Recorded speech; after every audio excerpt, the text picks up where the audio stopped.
I chose dinner with my director over him. And he took it as the final straw, deciding to divorce me. It's astounding how you can make what seems like an inconsequential choice, only to watch your entire life unravel in its aftermath. I genuinely don't know how to move forward. I thought I was doing something minor, something harmless, just to provoke a reaction from my husband. And now, my marriage is disintegrating before my eyes. Let me call my husband Theo for privacy's sake. Theo is 30, I'm 29, and we've been married for almost 5 years.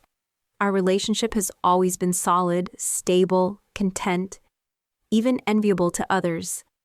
But there's always been this one thing about Theo that gradually began to gnaw at me. His unshakable composure. No matter what situation arises, he never gets flustered, never loses his temper, and perhaps most significantly to me, never displays jealousy.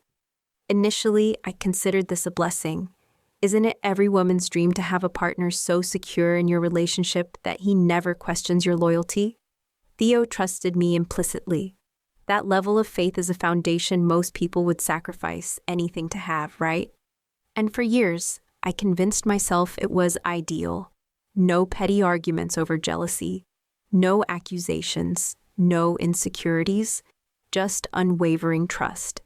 But somewhere along the way, I realized something essential was missing. Something subtle yet profoundly important. I wanted to feel like he was utterly captivated by me, like the mere thought of losing me would shatter his world. Instead, Theo's unfaltering serenity began to feel like indifference. I know that sounds melodramatic, but please try to understand. It wasn't that Theo didn't love me. He was exemplary in nearly every aspect of being a husband. He championed my professional ambitions, prioritized our weekly date nights, and remembered intimate details about me that demonstrated his attentiveness. But emotionally, I started to feel like I could simply dissolve into the background, and he would barely register the change. If I went out with my friends and returned home in the early hours, all I'd receive was a casual, "hope you had fun," text if you need anything, before he'd turn over and continue sleeping. If I mentioned someone flirting with me at a gallery opening or networking event, he'd just offer a small smile and change the subject, as if the information held no significance. I began to feel like it genuinely wouldn't impact him if others found me attractive, as if it didn't affect him in the slightest. I tried to rationalize it, telling myself I was overthinking and that his calm demeanor was a positive attribute, that I was being ungrateful, but the feeling persisted. I wanted him to want to protect what was his, to demonstrate some territorial instinct, not in a controlling or toxic manner, as I would never desire that kind of relationship, but enough to confirm that he viewed me as irreplaceable. Instead, everything seemed to wash over him like water off glass, as if my presence in his life was pleasant but ultimately optional, as if I vanished tomorrow, he'd simply shrug, wish me well, and continue with his day uninterrupted.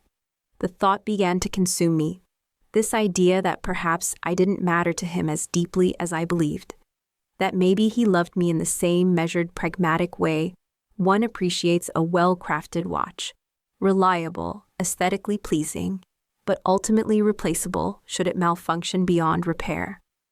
It sounds absurd when articulated, doesn't it? But I began to crave evidence of his passion, a spark, a reaction, any indication that I still affected him on that fundamental, visceral level. I did attempt to discuss it with him. I genuinely believed that if I articulated my feelings openly, we could navigate this together. It wasn't an easy conversation to initiate, but I trusted that honesty would illuminate a path forward. Theo listened, as he invariably does, with attentive patience and without interrupting. He didn't dismiss my concerns or make me feel foolish for having them. Instead, he explained something about himself that resonated with me, even as it failed to satisfy my emotional needs. He told me he had always approached relationships with the philosophy that if someone wanted to remain, they would. That excessive jealousy or possessiveness wouldn't influence the outcome, because if someone desired to leave or betray your trust, they would do so regardless of your vigilance. It made sense intellectually. It was logical, quintessentially Theo in its rationality. He wasn't attempting to make me feel unimportant. This was simply his framework for understanding relationships. He believed in trust and autonomy, no controlling behaviors, no obsessive tendencies, no suffocating attachments. To him, it represented the healthiest expression of love, and I cannot fault him for that perspective. We had what seemed like a profound conversation, and I believed we had resolved the issue. No matter what I did, no matter how egregious my behavior became, he remained unchanging, calm, collected, steadfast. He would acknowledge what I was doing with a glance or occasional comment, but there was no anger, no jealousy, no passion, just Theo, with his infuriatingly serene demeanor. Initially, his lack of reaction only fueled my determination. I believed if I escalated further, he would eventually break. But over time, it began to have the opposite effect. Instead of feeling empowered or in control, I started to feel desperate. I was throwing everything I had at him, and it was like shouting into an abyss.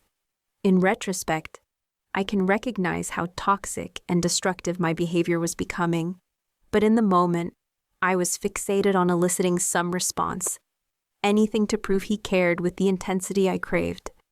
I suspect that at some point, he concluded that if I was determined to sabotage our relationship, he wouldn't prevent me from doing so. I tried everything imaginable. I would dress in my most flattering, daring outfits and make a spectacle of going out with friends or colleagues. I would post ambiguous photos on social media with captions designed to raise questions. But still, nothing from him. No recriminations, no accusations, no fury. He would merely acknowledge my posts with a casual like or an offhand remark when I returned home. His lack of reaction was maddening. I began questioning myself. Was I not worth fighting for? Was I not attractive enough to inspire his jealousy? I started believing that perhaps Theo's indifference stemmed from insufficient love, that maybe he just didn't care enough about me. During this period, my relationship with my director, Victor, had been developing in concerning directions.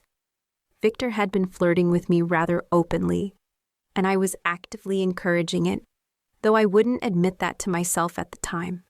The truth was, I no longer felt seen by Theo.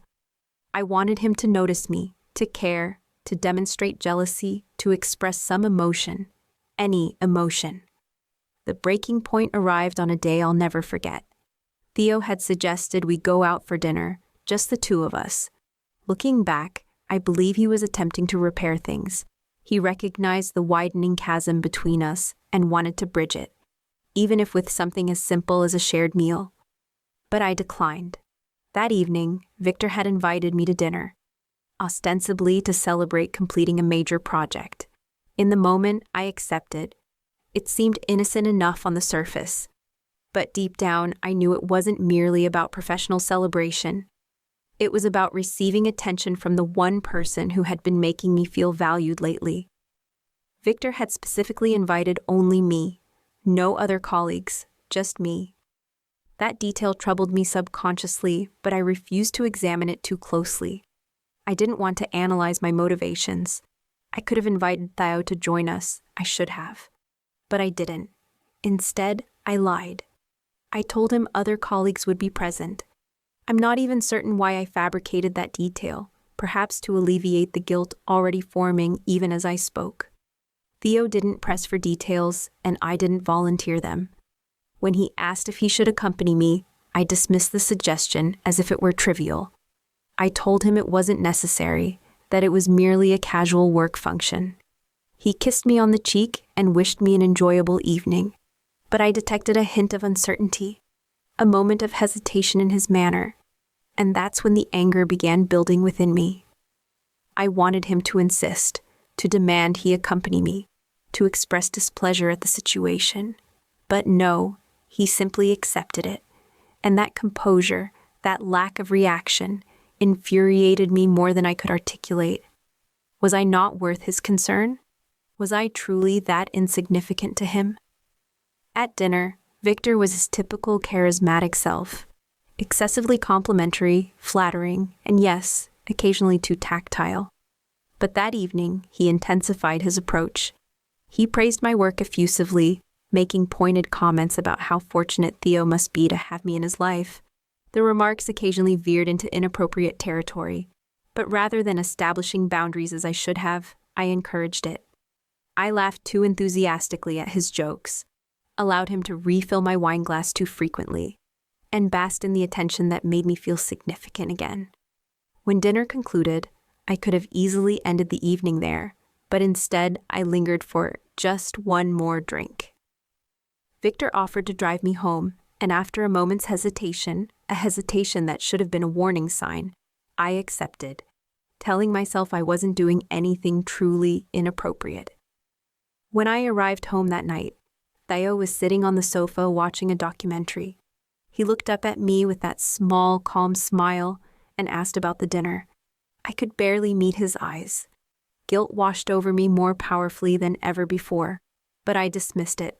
I gave him a vague response about it being just work, nothing significant, and went directly to bed. The following morning, I attempted to behave as if nothing unusual had occurred, but I couldn't disguise the tension. Theo noticed, he always did, but initially said nothing. He didn't ask probing questions. Confrontation wasn't his nature. But I sensed the shift in atmosphere between us. Several days passed, and I made the critical error of mentioning casually that it had been just Victor and me at dinner. I referenced it offhandedly, as if it were inconsequential, as if it carried no significance whatsoever. I didn't realize how deeply it bothered Theo until later that evening when he finally addressed it. He asked me directly if I had gone out with Victor alone after declining his invitation to dinner together. I didn't know how to respond truthfully.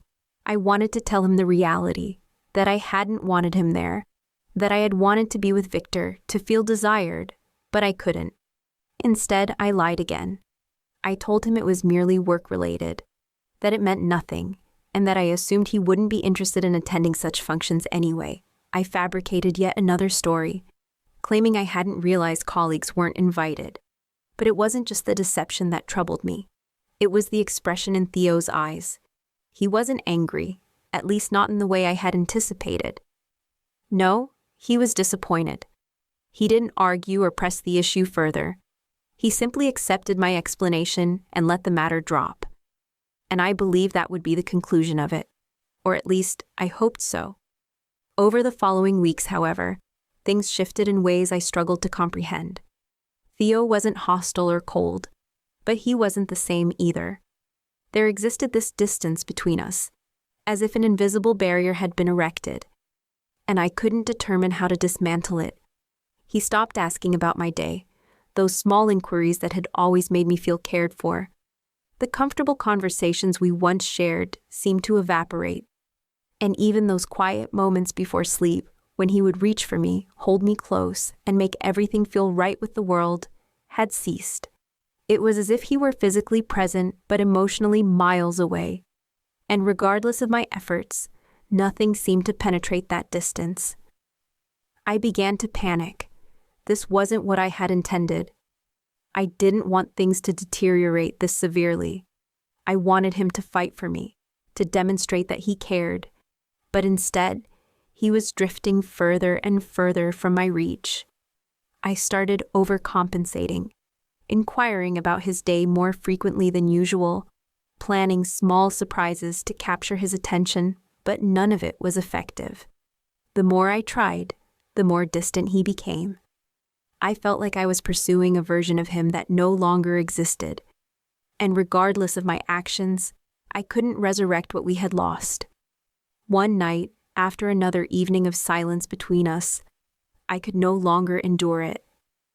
I broke down and begged him to explain what was wrong, to say something, anything that would clarify why he had withdrawn so completely. His response devastated me. He said he was done. I was in absolute shock. How had things progressed this far without my awareness? After everything that had transpired, I couldn't believe that this was the final straw. learning that I had gone to dinner alone with my director without informing him. Not the flirtation, not the late nights, not the fact that I had been testing his boundaries relentlessly, but the simple fact that I had chosen to dine with another man instead of him. He explained that he realized then that he wasn't the right person for me, and that was the end of it. I tried to plead with him, tried to make him understand that it wasn't about that single evening, that everything preceding that dinner had been a disaster of my own making, but he wouldn't be persuaded. He told me it wasn't solely about that dinner, it was everything that had led to it. He felt disrespected, as if I were trying to transform him into someone he wasn't, someone he couldn't become. He explained how patient he had been, how he had tried to give me space, but he couldn't continue pretending. He said he didn't feel needed or valued, and that I made him feel perpetually inadequate, as if I were constantly searching for something or someone else, and he simply couldn't continue living that way. I begged him to reconsider. I promised transformation. I assured him I would cease behaviors that made him uncomfortable, stop attempting to provoke jealousy, stop seeking validation from others. I told him I would do anything to salvage our relationship, to repair what I had destroyed. But his response wasn't what I had hoped for. He looked at me, almost resigned, and told me he didn't believe I truly wanted him, that I wanted someone he wasn't, someone he could never become. The next day, he packed his belongings and left. I've tried everything since then. I've called, texted, sent messages pleading for another chance. I've offered to resign from my position if necessary, to stop attempting to provoke him, to do whatever was required to mend our relationship. But nothing has been effective. First update. These past weeks have been overwhelming. I never intended for any of this to happen, but here we are. I want to acknowledge my wrongdoing. Truly, I had something precious, and I squandered it completely. I don't need additional reminders of that fact. I understand completely. I was profoundly misguided. The adage about not appreciating what you have until it's gone, it resonates painfully now. I miss him beyond words. Where do I even begin? What a tumultuous journey this has been. I feel utterly bereft without him, and it stings all the more knowing this is entirely self-inflicted. Each night is the same, endless tears while consuming pints of gelato and watching his favorite films. I can't believe I'm experiencing this solitude, all of my own creation. It doesn't help that he's proceeding with the divorce. He's absolutely committed to it. The more I reflect, the more I realize he had emotionally checked out long before he physically left. He departed the very next day, and in retrospect, I believe that's when his decision was already finalized. How did I fail to see it coming? It's evident now. He wants this divorce. He's not interested in reconciliation. He doesn't want therapy, couples counseling, or mediation. He simply wants me to sign the paperwork and release him. It's devastating to hear him state so definitively that he's finished with us. He told me he was exhausted from trying, that I had made him miserable for so long that returning to that state was inconceivable for him. I was crushed when he said he recognized that I wanted something different. And that was acceptable because he wanted something different too, the peace of mind he deserved, which he couldn't find with me. And he's right. I understand that now. I can't fix this. I can't make it better. I've been functioning like an automaton these past weeks. I can't concentrate on anything, least of all work. My professional performance has plummeted, and I currently despise my director with every fiber of my being. I can barely look at him. He attempted to make advances recently, and I immediately reported him to human resources. I'm still awaiting the outcome of that situation. As if matters couldn't deteriorate further, I'm trapped in this miserable position with no motivation, no drive, and no sense of purpose remaining. And then there's the situation with my family and friends. All our mutual acquaintances have made it abundantly clear they believe Theo was justified in leaving me. Even my parents have sided with him. They stated they knew it was merely a matter of time before I drove him away, and well, here we are. They informed me it wasn't surprising that it ended this way. If they possessed this knowledge all along, why didn't they intervene sooner? Why didn't they caution me? Why did they wait until irreparable damage was done? It's incredibly frustrating, and honestly, it feels like they're all compounding my misery now that the destruction is complete. Even his parents, whom I attempted to contact hoping they might help me communicate with him, have completely severed ties.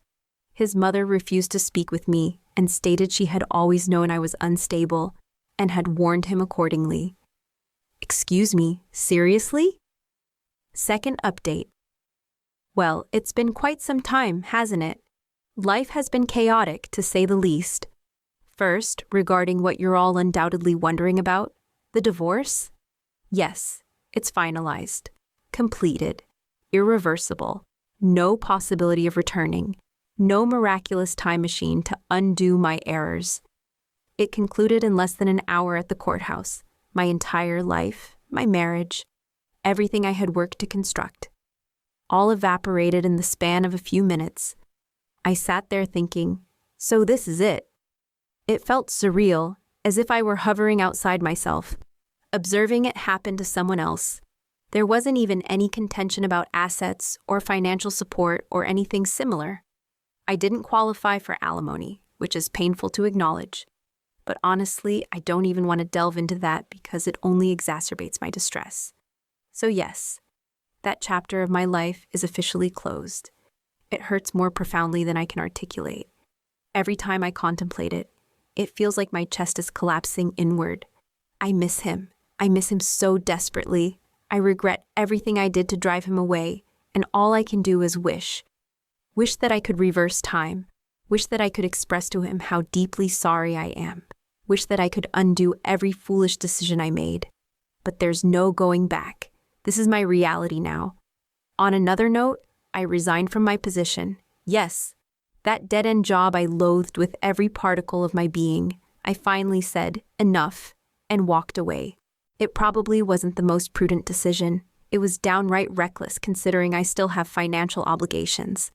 But I couldn't endure it any longer. I despised everything about that environment, the people, the work, the soul-crushing monotony of it all. It made me feel even more lifeless than I already do. So I quit. I secured a part-time position to help with expenses and decided to take a chance on launching my own small business. I know it sounds irrational, someone like me who can barely maintain composure in her personal life, attempting to build something from nothing. But I desperately needed something, anything, to feel like I retained some control over my existence again. It's still in its infancy, barely operational, but it's mine. I work on it daily, and honestly, it's the only thing preventing me from completely disintegrating. That said, my living situation is an absolute nightmare. I have a roommate now, and she's intolerable. I cannot stand her. She's unhygienic, disorganized, and completely disrespectful. The apartment is perpetually chaotic because of her, and whenever I request that she clean up after herself, she instructs me to do it myself. It's infuriating. The lease expires soon, and I'm already counting down the days. I can't wait to either evict her or relocate myself. Ideally, I'd remain because this apartment still feels like one of the last connections I have to Theo, but honestly, she's ruined it for me. If staying means enduring her inconsideration for another year, I'll pack my belongings immediately. My sanity is worth more than clinging to a space that serves only as a painful reminder of everything I've lost. So that's my current status: divorced, miserable, attempting to reconstruct my life one day at a time. It's not much, but it's something, I suppose. We'll see how things progress from here. And honestly, processing all my emotional baggage and continuing to read every word of my story, that means something to me. It's strange knowing people care enough to follow along, even when I've been at my absolute lowest. Perhaps it's because I needed someone to communicate with, someone to confide in. And if you've persisted through all my rants, regrets, and ramblings, then thank you for your patience. It's been a lengthy, messy, painful journey. And while I don't have a happy conclusion to share, not yet anyway, just knowing someone out there listened when I felt completely isolated, means more than I can adequately express. So yes, thank you for being present, even if only to witness the catastrophe that is my life. I genuinely appreciate it.